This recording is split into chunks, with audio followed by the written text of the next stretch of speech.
علیکم ورحمۃ اللہ وبرکاتہ۔ بسم اللہ الرحمن الرحیم والصلاة والسلام علی رسولہ الکریم وعلی آلہ وصحبہ اجمعین، اما بعد۔ رمضان شریف کی آمد تھی تو اللہ کے نبی صلی اللہ علیہ وسلم نے اس سے پہلے ممبر پر خطبہ دیا تو انہوں نے فرمایا ماذا یستقبلکم، وہ کون آ رہا ہے، ماذا تستقبلون، تم کس کے سامنے جا رہے ہو۔ پھر آپ نے دوبارہ کہا بڑے ہیبت ناک طریقے سے ماذا یستقبلکم وماذا تستقبلون، وہ کون آ رہا ہے، تم کس کے سامنے جا رہے ہو۔ سناٹا چھا گیا۔ پھر آپ نے تیسری دفعہ کہا ماذا یستقبلکم وماذا تستقبلون، وہ کون آ رہا ہے، کس کے سامنے جا رہے ہو، کون تمہارے سامنے آ رہا ہے۔ تو حضرت عمر رضی اللہ عنہ کھڑے ہو گئے، وحی نزل، یا رسول اللہ کوئی نیا حکم آیا ہے، کوئی وحی آئی ہے۔ آپ نے کہا لا، نہیں۔ عدو حضر، یا رسول اللہ کوئی دشمن حملہ کرنے لگا اور آپ نے دیکھ لیا ہے تو ہم تیاری کریں۔ آپ نے کہا لا۔ کہا تو پھر کون آ رہا ہے؟ آپ نے فرمایا رمضان آ رہا ہے، شہر رمضان آ رہا ہے۔ اس کو اللہ کے نبی نے فرمایا میری امت کو پتہ چل جائے کہ رمضان کیا ہے تو تمنا کریں کہ سارا سال ہی رمضان ہو۔ اللہ نے ایام معدودات، چند دن رکھے ہیں، تو پہلے 10 دن ختم ہو گئے، جس کو کہ میرے نبی نے کہا کہ پہلا عشرہ رحمت کا ہوتا ہے، اللہ تعالیٰ کی رحمت کے دروازے کھلتے ہیں، آؤ بھائی مانگ لو، لے لو، جتنا چاہیے آ جاؤ۔ تو دوسرا جو 10 دن ہیں، جو اب کل 10واں روزہ ہے، اس کو مغفرت آپ نے فرمایا کہ اس میں اللہ پاک کی طرف سے خاص طور پر یہ جو وہ نہیں ہوتا، وہ سیل لگاتے ہیں یہ تاجر دکاندار کہ بھائی سستا ہے، لے لو لے لو، لوگ ٹوٹ پڑتے ہیں۔ تو حالانکہ ان کا پرانا مال ہوتا ہے اور اس بہانے سے وہ نکالتے ہیں، ورنہ کون آج کسی کا بھلا چاہتا ہے، ہر کوئی لوٹنے کے چکر میں ہی ہے۔ تو اللہ کی طرف سے ایک سیل لگتی ہے، بھائی آ جاؤ بھائی، لیکن شرط یہ ہے کہ توبہ کرو۔ ایک آدمی توبہ نہیں کرتا اور ایک آدمی اللہ کے سامنے جھک کے توبہ کرتا ہے، تو دونوں میں بڑا فرق ہے۔ اگر یہ فرق اللہ نہ کرے تو پھر کربلاؤں کی ضرورت کیا تھی، پھر اللہ کے نبی کے نواسے کو اپنا سر کٹانے کی کیا ضرورت تھی۔ تو پھر تو سنان بن نبی انس جس نے آپ کا سر کاٹا، وہ اور حسین برابر ہو گئے۔ تو توبہ شرط لگائی کہ تم توبہ کرو، میں معاف کروں گا۔ اچھا، پھر میں اللہ کے نبی پہ قربان جاؤں، آپ نے ہمیں بڑی سہولت دے دی۔ آپ نے کہا ما اسر من استغفر وإن عاد فی اليوم 70 مرۃ، جس آدمی سے دن میں 70 دفعہ توبہ ٹوٹی، 70 سے مراد ہے بہت زیادہ، ہو سکتا ہے 200 باری ٹوٹی ہوگا، جس آدمی سے 70 دفعہ توبہ ٹوٹی ہو، یعنی ایک دن میں بہت دفعہ ٹوٹی ہو اور وہ ہر دفعہ توبہ کرے، تو اللہ کی نظروں میں مجرم نہیں ہے۔ ایک گناہ کرے اور پکا ہو جائے، وکھی جیسے سارے کرندے پہن میں کر لیتا کی ہو گیا، یہ بڑا خطرناک جا رہا ہے، یہ نہیں چھوٹے گا۔ لیکن جو گناہ کر کے روتا ہے، ایک آدمی میرے پاس آیا، 2-3 دفعہ آیا، پھر تو ملاقات نہیں رہی، شراب کی عادت تھی، تو اتنے صدمے اور افسوس کے ساتھ مجھ سے کہتا میرے لیے دعا کریں، مجھ سے شراب چھوٹتی نہیں۔ اور ایک دن تو اتنا رویا اس کی چیخیں نکل گئیں۔ تو اس کا معاملہ بہت آسان ہے، اور اگر کوئی توبہ پہ پکا ہو جائے، یہ تو وہ ہے کہ توبہ کرتا ہے توڑتا ہے، کرتا ہے توڑتا ہے، پھر کرتا ہے، پھر کرتا ہے، پھر کرتا ہے۔ ایک دفعہ جاوید چودھری صاحب مجھ سے کہنے لگے کہ آپ تو لوگوں کو گناہوں پہ دلیر بنا رہے ہیں، آپ کا نوکر اگر 3-4 دفعہ غلطی کرے آپ اسے رکھیں گے؟ میں نے کہا چودھری صاحب آپ نے طارق جمیل اور خدا کو ایک بنا دیا جی میرا تو بیٹا بھی میرے ساتھ یہ سلوک کرے گا تو میں کہوں گا میرا پتر اے راہ پیا تے اے زمین پئی تے چھٹی کرو. تو میں تو اپنے بیٹے سے گزارا نہیں کروں گا، اس کو فارغ کر دوں گا. تو وہ تو نوکر تو بڑے دور کی بات ہے، وہ اللہ ہے جس کی رحمت اس نے خود رحمتی وسعت کل شیء، پتہ میری رحمت نے ہر چیز کو گھیرے میں لیا ہوا ہے. تو توبہ کرتا رہے گا ندامت کے ساتھ، دل کے ساتھ، پھر نفس کے ہاتھوں مجبور ہو کر یا ماحول کے ہاتھوں مجبور ہو کر کچھ کرنا پڑ جاتا ہے، ہو جاتا ہے، پھر وہ توبہ کرتا ہے. اس کا معاملہ بہت آسان ہے. اور جو توبہ پہ پکا ہو جاتا ہے تو اس کے ساتھ اللہ کیا کرتا ہے؟ پہلے اللہ تعالیٰ نے کہا کہ والذین لا یدعون مع اللہ الہ آخر، میرے بندے وہ ہیں جو شرک نہیں کرتے. ولا یقتلون نفس التی حرم اللہ الا بالحق، اور جو کسی کو قتل نہیں کرتے. ولا یزنون، جو زنا نہیں کرتے. ومن یفعل ذلک یلقی اثاما، جو یہ کام کرتا کرتا مر گیا اس کو بہت بڑا اس کا تاوان بھگتنا پڑے گا. یضاعف لہ العذاب ویخلد فیہ مہانا، فیہا ہے ہاں، یضاعف لہ العذاب یوم القیامہ ویخلد فیہ مہانا، کہ اگر یہ کام کرتا ہوا ایک آدمی مر جاتا ہے، جیسے قبائلی دشمنیوں میں مارے جا رہے ہیں اور ان میں قاتل 100 آدمیوں کا قاتل ہے، اپنی موت مر جاتا ہے، تو کہا اس کی تو خیر نہیں ہے. لیکن 100 کا قاتل توبہ کر لے، زنا کرنے والا توبہ کر لے، کفر کرنے والا توبہ کر لے، تو اللہ تعالیٰ فرماتا ہے کہ الا من تاب وآمن وعمل عملا صالحا فاولئک یبدل اللہ سیئاتہم حسنات. پھر میں کیا کرتا ہوں کہ اس نے جو توبہ پکی کر لیتا ہے، پکی، تو میں کیا کرتا ہوں اس نے زندگی میں جتنے گناہ کیے ہوتے ہیں وہ مٹا کے نیکیاں لکھ دیتا ہوں. ہر گناہ کے بدلے ایک نیکی لکھ دیتا ہوں. ایک دفعہ نعیم بٹ صاحب میرے بڑے پیارے بھائی ہیں، دوست ہیں، کہنے لگے مولانا صاحب میری نیکیاں آپ سے زیادہ ہیں. میں نے کہا جی میں تو کوئی دعویٰ نہیں کیتا بھائی میریاں زیادہ. کہا نہیں، میں لاجک دیتا ہوں. کہا ہم نے اتنے گناہ کیے ہیں کہ جس کی حد کوئی نہیں. شوبز کی دنیا میں تھے وہ، تو اب میں نے کر لیے پکی توبہ، تو آپ کی نیکیاں اتنی نہیں جتنے میرے گناہ ہیں. وہ سارے لکھے گئے نیکیوں میں، تو میری نیکیاں آپ سے بڑھ گئی. میں نے کہا بڑی زبردست آپ نے لاجک دی ہے، بالکل ٹھیک ہے. اللہ پاک جس کو جتنا چاہتا ہے دیتا ہے. تو توبہ پر اللہ تبارک و تعالی ہر شے معاف کر دیتا. یہ مہینہ مغفرت کا ہے، بخشش کا. یہ مطلب نہیں کہ بھائی ڈنڈے بھی مارتے رہو اور اللہ بخشش کر دے گا. اللہ تعالیٰ جس کو چاہے معاف کر دے. اللہ کی رحمت کسی شے کی حقوق العباد معاف کر دے، حقوق اللہ معاف کر دے. اللہ کو کسی چیز کی کوئی رکاوٹ نہیں ہے. لیکن اس کا قانون ہے ان رحمت اللہ قریب من المحسنین، میری رحمت ان لوگوں کے قریب ہے جو عمل کو خوبصورت بنا کے پیش کرتے ہیں اس کی بارگاہ.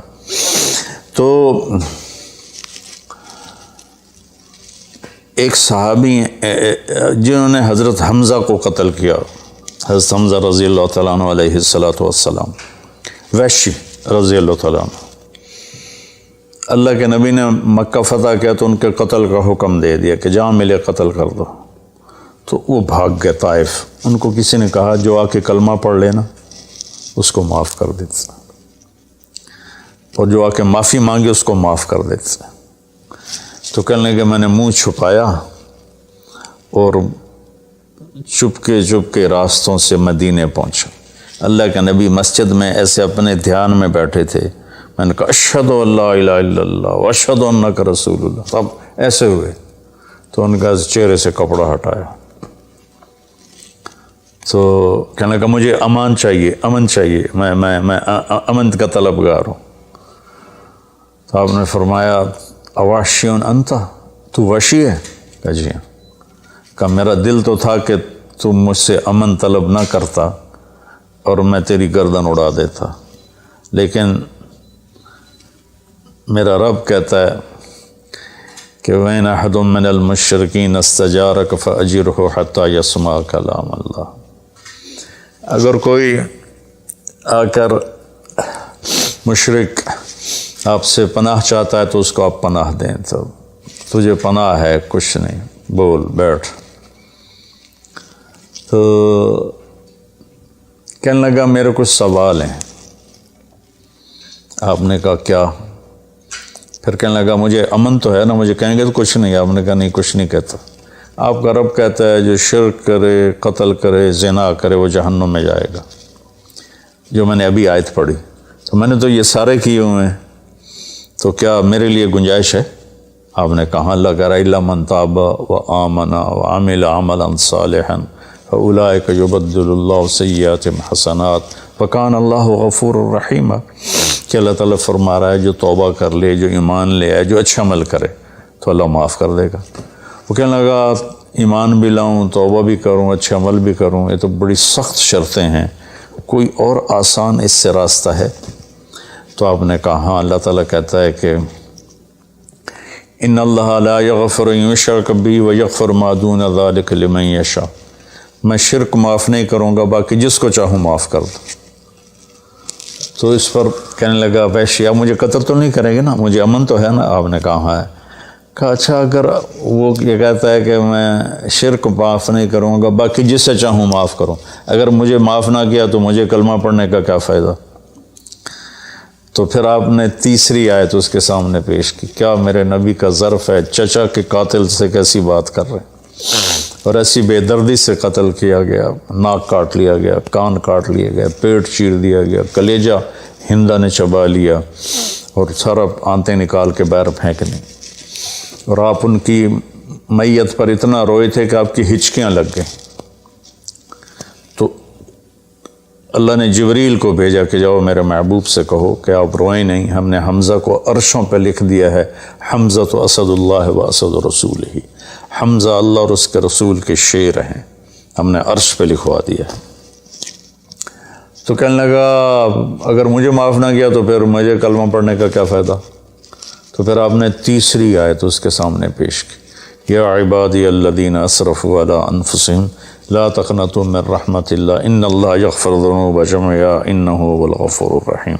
اے میرے نافرمان بندو، کتنا پیار سے بلایا نافرمانوں کو، اور میرے کہا، میرے اب آدمی سگی اولاد کو کہتا تو میرے چنے جمع ہیں جب وہ نافرمان ہو جائے، تو وہ اللہ تعالیٰ کافروں سے کہہ رہا ہے، نافرمانوں سے کہہ رہا ہے اے میرے نافرمان بندو جنہوں نے اپنے اوپر ظلم کیا، تم گھبراؤ نہیں، تم توبہ کرو، میں سارے معاف کر دوں گا۔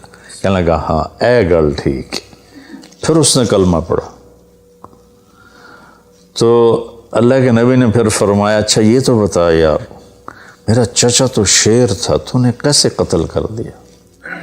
پھر اس نے ساری کہانی سنائی کہ مجھے مطعم بن عدی نے کہا تھا، ان کا غلام تھے یہ، کہ تو محمد کو یا علی کو یا حمزہ کو علیہم الصلاۃ والسلام کسی ایک کو قتل کر دے تجھے آزاد کر دوں گا۔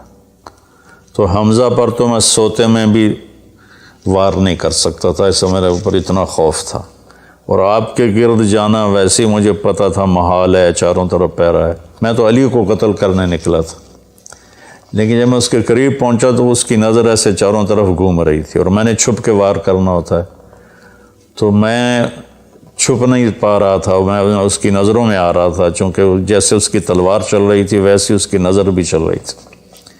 تو پھر اس کو چھوڑ کے میں حمزہ کی طرف گیا تو وہ اندھا دھند، دونوں ہاتھوں میں تلوار تھی، وہ دائیں بائیں نہیں دیکھ رہے تھے، بس آگے جو آ رہا تھا گاجر مولی کی طرح کاٹ رہے تھے۔ تو اس کے راستے میں ایک پتھر کے پیچھے چھپ کے بیٹھ گیا، جب وہ میری زد میں آئے تو میں نے برچھا پھینکا، تو ان کے لگا، تو انہوں نے مجھے ایسے دیکھا تو مجھے لگا میری جان نکل جائے گی، میں بھاگا وہاں سے ڈر کے مارے، حالانکہ مجھے پتہ تھا میرا برچھا وار کر کام کر گیا ہے۔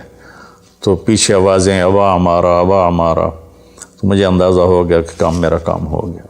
تو اس پر اللہ کے نبی ایسے روئے کہ پھر آپ کی آنکھوں کی لڑیاں لگ گئیں آنسوں کی، حالانکہ اس بات کو 7 سال ہو چکے تھے۔ پھر آپ نے کہا ویحک غیب عنی وجہک، اللہ تیرا بھلا کرے میرے سامنے نہ بیٹھا کر۔ یہ بھی اس کو نقصان سے بچایا کہ کہیں میرا دل دکھ جائے دیکھ کر تو اس کا نقصان نہ ہو جائے۔ تو اللہ پاک اپنی بخشش اور رحمت کو جوڑتا ہے توبہ کے ساتھ۔ تو یہ بخشش کا 10 دن ہے کا مطلب یہ کہ ہم اپنے گناہوں پہ توبہ کریں۔ اچھا، ایک بات چلتی ہے، اللہ حقوق اللہ معاف کر دے گا، حقوق العباد معاف نہیں کرے گا۔ اللہ کی رحمت کو کبھی پابند نہیں کرنا چاہیے، اللہ جس کو چاہے معاف کر۔ وَيَغْفِرُ مَا دُونَ ذَلِكَ لِمَن يَشَاءُ۔ ہاں، حقوق العباد کی عدالت بڑی سخت ہے، حقوق اللہ کی عدالت نرم ہے، حقوق العباد کی عدالت سخت ہے، اس میں وہ بندہ بھی انوالو ہوگا جو مظلوم ہے، تو وہ پتہ نہیں معاف کرے نہ کرے، لیکن اللہ اس کو اپنی طرف سے دے کر اور اسے معاف کر دے، یہ اللہ کو قدرت۔ ایک آدمی نے 99 قتل کیے بنی اسرائیل میں، اللہ کے نبی نے فرمایا، اور سارے ظلم کے قتل تھے، ناحق۔ ایک قتل کرو تو قرآن میں بھی پڑھ کے سنایا کہ جہنم کی آگ ہے۔ ہمارے علاقوں میں قبائلی دشمنیاں، خاندانی دشمنیاں اور سیاست کے نام پہ دشمنیاں، زمین پر لڑائیاں، زمین وہیں پڑی رہتی ہے، دونوں طرف کے خاندان ختم ہو جاتے ہیں، مارتا کوئی ہے، قتل کسی اور کو کرتے ہیں، اور یہ سلسلہ ایسا چلتا ہے کہ خاندانوں کے خاندان ختم ہو جاتے ہیں، اور آگے آخرت بھی برباد ہو جاتی ہے کہ جو بچ گیا مر گیا وہ بھی جہنم میں جائے گا کہ اس نے کتنے بے گناہوں کو قتل کیا یا قتل کروایا۔ میرے نبی کا فرمان ہے، ایک آدمی کے قتل پر پوری دنیا اکٹھی ہو جا، ہاں بھائی مار دے، اور مارنا تو ایک گولی نال ٹھا ہو جانی ہے، تو 7 ارب انسان کہہ رہے ہیں انہوں مار دے، اور مارنا بے گناہ ہے، وہ آدمی قتل کا حقدار نہیں، تو اس کو اگر قتل کر دیا تو اللہ اس ایک کے بدلے 7 ارب کو جہنم میں ڈال دے گا۔ ابھی ہمارے قبائلی علاقوں میں اتنی لڑائیاں ہیں، اتنے قتل ہیں، نماز پڑھتے کو گولی مار دیتے، تو یہ خیال نہیں کرتے کہ آگے اس قتل کا جواب دینا پڑے گا۔ تو بھائیو، اپنے ماحول میں صلح کراؤ لوگوں کہ ہمارا عدالتی نظام بہت کمزور ہے، بلکہ ناقابل عمل ہے، یہ مظلوم کا ساتھی نہیں ہے، یہ ظالم کا ساتھی ہے۔ 150 پونے 200 سال پرانا انگریز کا قانون ابھی تک چل رہا ہے، اس سے خاک انصاف ملے گا کسی کو۔ علاقے کے جو با اثر لوگ ہیں وہ خاندانوں میں صلح کرائیں، وہ جہاں بھی کوئی لڑائی ہو جائے اس کو چھوٹا نہ سمجھیں، ان میں لوگوں کی صلح کرائیں۔ آپ نے فرمایا کہ میں تمہیں بتاؤں نفلی حج سے بہتر، نفلی نماز سے بہتر، نفلی روزے سے بہتر عمل بتاؤں؟ حالانکہ نفلی حج اور فرض حج میں سارے اعمال برابر ہوتے ہیں، لیکن فرض کو کوئی چیز پہنچتی نہیں، لیکن تھکاوٹ تو نفلی والے کو بھی اتنی ہوتی جتنی فرض والے کو ہوتی، تو آدمی پس کے رہ جاتا۔ میں تو کئی سال مسلسل حج کیے ہیں، تو میرے نبی نے فرمایا تو میں بتاؤں نفل نماز سے بہتر، نفل حج سے بہتر، نفل روزے سے بہتر؟ انہوں نے کہا جی کیا؟ کہا لوگوں میں صلح کرانا، لوگوں میں صلح کرانا۔ تو اس نے 99 قتل کیے، تو ایک دن اس کو خیال آیا میں توبہ کروں، تو ایک عبادت گزار سے پوچھا، وہ عالم نہیں تھا، کہ جی میں 99 قتل کیتے ہیں، کوئی میری توبہ ہے؟ اس کا توبہ تیری توبہ کیوں ہو سکتی؟ تو 99 کھا گیا، اس کا مڑ 100 تو پورے کرا، دورا جا کام میں، اسے ایک وار کی تو اثر بھی لا چڑے، اس کو بھی مار دی۔ پھر اس کو خیال آیا میں توبہ کروں، ایک عالم سے پوچھا جی میری توبہ ہو سکتی ہے؟ کہاں ہو سکتی؟ توبہ کس کی بند ہے؟ اللہ تعالیٰ کریم ذات، میں نے کئی دفعہ حدیث آپ کو پیش کی ہے کہ اللہ فرماتا ہے میرا بندہ تو اتنے گناہ کر کے زمین سے اٹھا کر آسمان کی چھت کو لگا دے، پھر صرف ایک دفعہ کہتا ہے یا اللہ توبہ، میں سارے معاف کر دوں گا۔ اس لیے میں کہتا ہوں کسی گناہ گار کو حقیر نہ جانو۔ میں اللہ سے سوتے ہوئے روزانہ دعا کر کے سوتا ہوں، یا اللہ میرے دل کو پاک کر دے لوگوں کی حقارت سے، اور میری زبان کو پاک کر دے لوگوں کو تکلیف دینے سے۔ روز میں اللہ سے مانگ کے سوتا ہوں، تو وہ کہنے لگے لیکن ایک شرط ہے، توبہ پکی ہونی چاہیے، اور اس کے لیے ماحول کی تبدیلی ضروری ہے، یہ بستی گناہ گار لوگوں کی ہے، تو پھر کرے گا یہ کام۔ اس سامنے بستی میں نیک لوگ رہتے ہیں، وہاں چلا جا، تو ادھر سب نیک لوگوں کی سنگت صحبت میں تو بدل جائے گا۔ انہوں نے کہا جی میں تیار ہوں، میری توبہ ہو جائے۔ کہا ٹھیک ہے جا۔ اس اپنا جولی بستر چایا، ٹر پیا، رستے چ موت نے جھٹکا دیتا۔ اس نے جب محسوس کیا کہ موت کا جھٹکا ہے تو اس نے جمپ لگایا آگے کی طرف، تو جب وہ گرا تو وہ اس طرح گرا، ایسے، یہ 2 ہاتھ آگے تھے اور انگلیاں ایسے تھی کہ میں آگے کی طرف بڑھ جاؤں، انتقال ہو گیا۔ اب اللہ کو تو پتہ ہے میں معاف کر چکا ہوں، اس نے اپنے بندوں کو اپنی رحمت اور یہ ساری کہانی سنانے کے لیے دوزخ کا فرشتہ بھی آ گیا، جنت کا بھی آ گیا، دونوں میں تکرار ہو گیا۔ جنت کا فرشتہ کہے میرا مہمان ہے، توبہ کر چکا ہے۔ جہنم کا فرشتہ کہے ابھی توبہ پوری نہیں ہوئی، اس گاؤں میں جانا تھا تو شرط پوری نہیں ہوئی، لہٰذا میرا مجرم ہے۔ تو اللہ نے تیسرا فرشتہ بھیجا اور کہا کہ بھائی یہ اس کی ڈیڈ باڈی ہے، یہ وہ گاؤں ہے، یہ اس کا گاؤں ہے، تو دونوں طرف کا فاصلہ ناپو، اگر نیک لوگوں کی بستی کے قریب ہے تو جنت والے لے جاؤ، اگر اپنے گھر کے قریب ہے تو جہنم والے لے جاؤ۔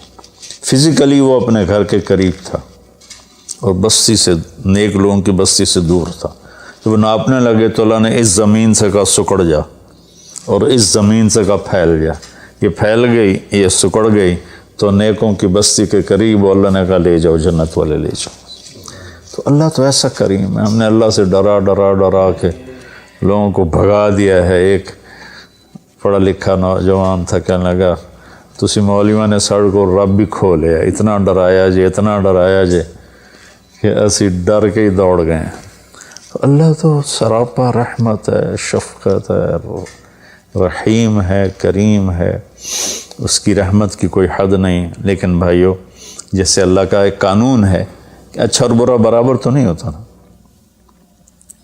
ہم دنیا میں بھی دیکھتے ہیں کہ ہم اچھے اور برے کو ایک جیسا نہیں سمجھتے، تو ہم توبہ کریں، لوگوں سے توبہ کروائیں، تو انشاءاللہ ہم اللہ کی بخشش کے سائے میں آ جائیں گے۔ السلام علیکم۔